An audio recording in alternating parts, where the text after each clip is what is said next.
నల్గొండ జిల్లా మిర్యాలగూడ మండలం యాద్గార్పల్లి గ్రామ పంచాయతీ పరిధిలో సుమారు 25 పార్బాయిల్డ్ రైస్ మిల్లులు మరియు 3 సాల్వెంట్ మిల్లులు నిర్మించారు.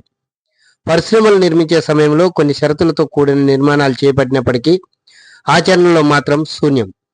శివసాయి, సూర్య పార్బాయిల్ మరియు ఆర్ఎస్వి రైస్ మిల్లుల నుండి వెలువడుతున్న వ్యర్థ పదార్థాల నీళ్లు, దుమ్ము ధూళితో గ్రామ ప్రజలు అనేక సమస్యలతో బాధపడుతున్నారు. ఈ మిల్లులే కాకుండా వసుంధర, దాని పక్కనే ఉన్న కళ్యాణ్ రామ్, సాయి తేజ, వాగ్దేవి మిల్లుల నుండి కూడా వ్యర్థాలను వదులుతున్నారు. గత ప్రభుత్వ పాలకుల నిర్లక్ష్యం వల్ల పరిశ్రమల్లో వస్తున్న పొగ, కాలిన బూడిద, కాలుష్య నివారణ చేపట్టడంలో యాజమాన్యాలు నిర్లక్ష్య ధోరణితో వ్యవహరిస్తున్నారనడంలో ఏమాత్రం సందేశం లేదు. హాఫ్ బాయిల్డ్, ఫుల్ బాయిల్డ్ చేస్తూ వేడి నీళ్లను మిల్లుల నుండి వెదజల్లే వ్యర్థ పదార్థాలను పంట పొలాలకు వదులుతూ ఒక మిల్లర్పై మరొక మిల్లరు మీద సాగు చూపుతూ కాలం వెళ్లబుచ్చుకుంటున్న యాజమాన్యం.